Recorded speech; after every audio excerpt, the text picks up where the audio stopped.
Hello, I'm John Molesky, and this is Wilson Center Now, a production of the Woodrow Wilson International Center for Scholars. My guest today is Merissa Khurma. Merissa is director of the Wilson Center's The Middle East program, and she joins us to provide an update on the latest from Gaza. Merissa, welcome. Thanks for joining us. Thank you for having me, John. So, Merissa, the blame game is underway as far as what led to the end of the truce or the ceasefire. Give us the best version of that you have been able to discern based on the fact that no foreign reporters are allowed into Gaza and it's hard to get verifiable facts from the ground. Well, first of all, I think it's important to note that it has been an absolute horrifying week for Palestinians living in Gaza. The Israeli bombardment has killed over 600 people, according to Save the Children. 270 children were killed in one of the deadliest weeks of the conflict since the beginning of the war, October 7th. And so this is a truly tragic situation, and it comes, weeks after the ceasefire had brought a lot of respite and some quietude to over 2 million Palestinians living in the Gaza Strip. This is also very tragic for particularly the Israeli families and friends of and loved ones of the Israeli hostages and other hostages that remain in custody, in Gaza, that were, taken hostage by Hamas and other Palestinian groups back on October 7th. Of course, we know now that over 20 of them are actually killed, and so the negotiations have also focused on returning the bodies. And we've seen protests in Israel by thousands of people who are very much driven by the families of the hostages, also protesting the return to war. So I think it's critical to first talk about where both societies are. Now, how did this happen? Yes, the blame game has always been part of the name of the game, essentially, when it comes to the Palestinian-Israeli conflict, but particularly with regards to these negotiations. So it seems that the Israelis were very much pushing towards an extension of phase one. There was a lot of pressure put on Hamas to release all the hostages. This was also very much driven by direct U.S. Hamas talks that took place in Doha. And with a warning from President Trump himself. We've heard the same warning from Middle East peace envoy Witkoff, that if Hamas does not release the hostages, then they will see the worst coming yet. I think there were various statements used, including "hell will break loose," etc. And Hamas has not agreed to the deal. They wanted to go back to the three-phased agreement that they agreed to back in January, which again, Middle East envoy Witkoff played a critical role in with the transition team at the time. So here we are today. I think the reality on the ground is quite devastating for innocent civilians. Of course, from the military perspective, the IDF announced that they have killed various Hamas commanders over the course of the past week, but the vast majority of those killed have been civilians. But there are changes and developments that are critical to this scene as well in Israel. So first of all, we see Prime Minister Netanyahu coming at this from a position of strength. There have been lots of pressures on him politically, and so many analysts in Israel have been essentially saying that Netanyahu went back to war because that's one way to save himself politically and to maintain power. And now the far-right government is as strong as ever. They managed very successfully today to pass the 2025 budget, even though there were protests right outside of the Knesset, primarily led by the families of the hostages.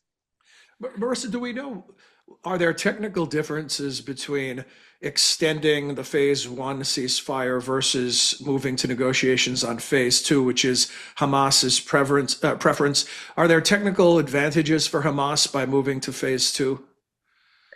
So of course, Hamas's objective is to survive in order to regroup, right? I mean, their victory is survival. They want to stay in Gaza.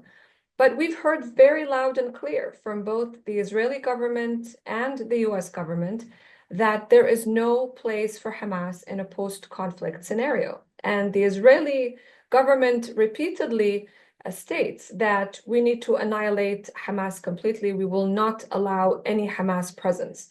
Now, why is diplomacy still crucial to all of this? First of all, the Arab states came together and approved an Egyptian plan for post-war Gaza that really delves deeper into the details of post-war reconstruction, development, and humanitarian assistance, as well as governance and security. It does not mention Hamas.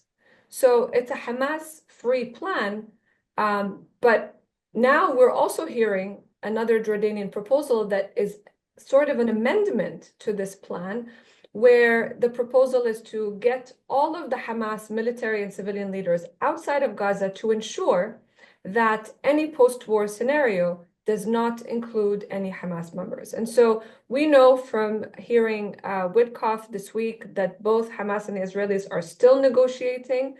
And that's where the technicality of extending phase two versus phase one versus going to phase two and three comes in. Hamas wants to stay, and they see perhaps the extension as a way out where they will be driven out. But they are certainly less and less popular with the region's leadership and the governments that have been playing a critical role to end this conflict. Since the time when Israel responded to the initial attack, which started all of this horror, the question has been out there about, does Israel have an end game in place or in mind? Do we, at any point at this stage of the game, still have any clarity on what that might look like? You mentioned Hamas removed from consideration as any part of any governance that takes place in the aftermath of the violence. But are we talking about, again, we've heard everything from annexation, new saber rattling on that on the part of Israel, to the rumblings from the Trump administration that people weren't taking seriously at times, but they keep coming back up. Do we have any clarity on what an endgame could look like? There's no clarity on what the end game looks like, at least in terms of how the Israelis define it. We've heard the Arab states outline an end game, which is, again, basically laid out very clearly in the Egyptian plan that all key US allies have supported. But so far, there's also, beyond murmurs at this point, of a reoccupation of Gaza. So according to various sources in Israel, then this was, I guess the plan was sort of either leaked or discussed privately with reporters. The Israeli military has drawn up a plan for annexation and for reoccupation of Gaza.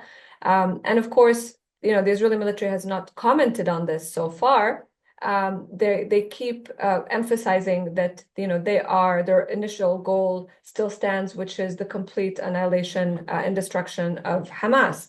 But beyond that, we don't really see any other plan for post-war governance or reconstruction. Now, the far-right government and the far-right ministers in particular have been very vocal about paving the way for, they call it voluntary displacement of the Palestinians, but we know very well that in any conflict, there's no such thing as voluntary displacement. It's simply forced displacement. And this has been a debate ongoing in the Israeli media. There's a lot of opposition to it, particularly in circles that have been extremely critical of the war. Interestingly enough, according to various sources in the Israeli media, reservists have been also very vocal and very critical of this continuation of war. There's exhaustion on their part too, and they've been talking about it very openly, either writing op-eds or talking about it openly on social media. So all of these factors have to be, brought into the fore.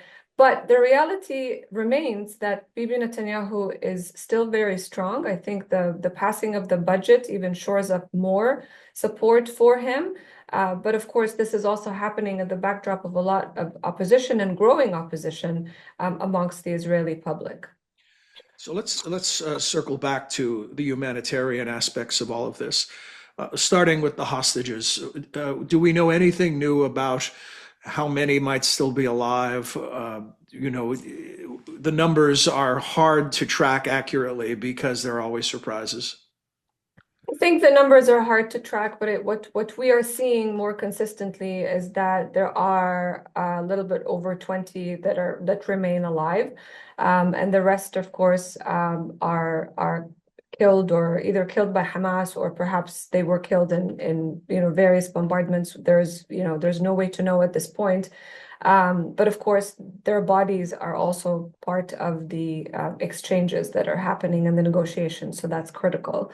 And so yeah, I mean, we've been hearing from the families of the hostages for over a year now about the need to end the war and to get the hostages back safely. And when you look at some of the public opinion polling with regards to support for negotiations in order to get the hostages out, there's overwhelming support amongst the Israeli public that this is the route that Netanyahu should take. But that's not the path that he has chosen. And the last week's violence, that's absolutely horrific for the Palestinian civilians in Gaza, showcases that he intends to continue. And speaking of that, the Gaza Ministry of Health recently released some figures saying more than 50,000 have been killed. That also includes, or will, in addition to that, another 113,000 plus injured.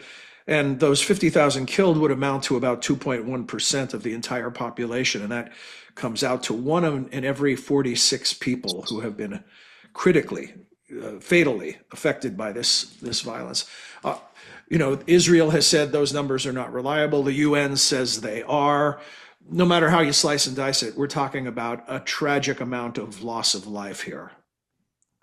Absolutely. And I think the other part that we are not talking about enough, but of course, a lot of reports have emerged from organizations that focus particularly on women and children. There are thousands, hundreds of thousands of Palestinians who have been injured. You're seeing so many Palestinian amputees. There's a recent report that OCHA has published recently about how the number of amputated children has not been seen in modern day conflicts in decades. And so those are really alarming facts, alarming developments that have to be tended to. Of course, there are various governments in the region that have been taking in children that have require critical needs or critical medical attention, from Qatar to the United Arab Emirates to Jordan as well as Egypt. But that's, of course, not enough. A lot more has to happen. On the humanitarian side, we also have to ensure that the humanitarian aid is not linked to any kind of ceasefire, meaning that there has to be a constant flow of aid, of food, water, and medical supplies in order to ensure that the civilian population is able to survive. And so far, I mean, all those people who have been in and out of Gaza from the humanitarian sector or the regional leaders who are, well aware of the situation have been calling the living conditions as uninhabitable. There's no other way to describe it. And one thing we know for sure that we heard from President Trump various times is that he wants to end this war and move forward. And the key here is to exert pressure on both parties, particularly given the Israeli political dynamics at play that Bibi is very much driving for his own political survival. Is there any other nation other than the United States who is in a position to either apply external pressure or to serve as a mediator, or is the U.S. the key player in that regard? The United States remains to be the key player in this regard. Of course, it works very closely with both Qatar and Egypt in order to broker these negotiations with Hamas, but it remains to be the one critical player. The European Union, and of course various European countries will also be able to play a key role, but they're not as involved. This has been always driven by the United States. And the regional leaders that are key US allies in the Arab world also see this as critical, US leadership moving this forward. Does Mr. Witkoff and the U.S. negotiators, do they see a path, a clear path to a ceasefire, or are we in for now several more weeks of the kind of devastation we've seen in the last several days? Well, we've heard from Envoy Witkoff just recently in the last, I think, 24 to 48 hours that negotiations are underway and that perhaps we will be seeing a ceasefire soon.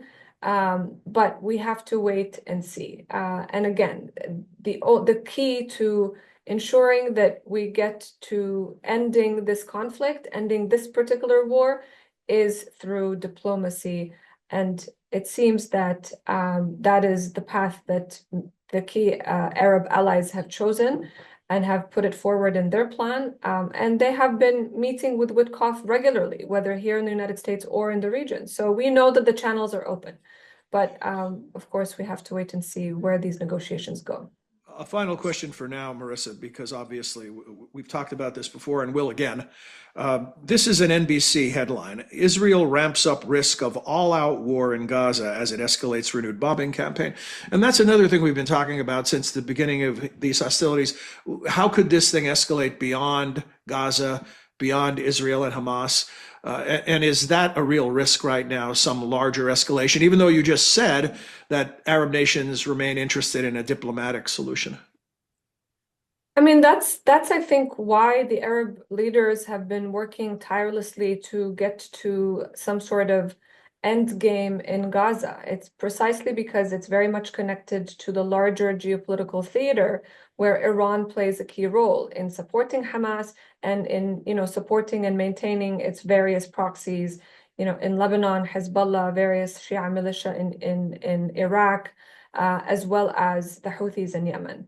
Now, of course, there have been significant geopolitical shifts that have taken place over the course of the last year and a half due to the extension of this conflict to the various proxies. And so we've seen another, devastating and bloody war in Lebanon that has also killed many civilians, but also very much dismantled the leadership, the key leadership of Hezbollah. And so Hezbollah is weakened. The takeover of the Syrian leadership by HTS and now basically the fall of the Assad regime has also seen the end of Iran in Syria, which is a significant boon, for the region and the regional leaders who see their involvement in Syria as problematic.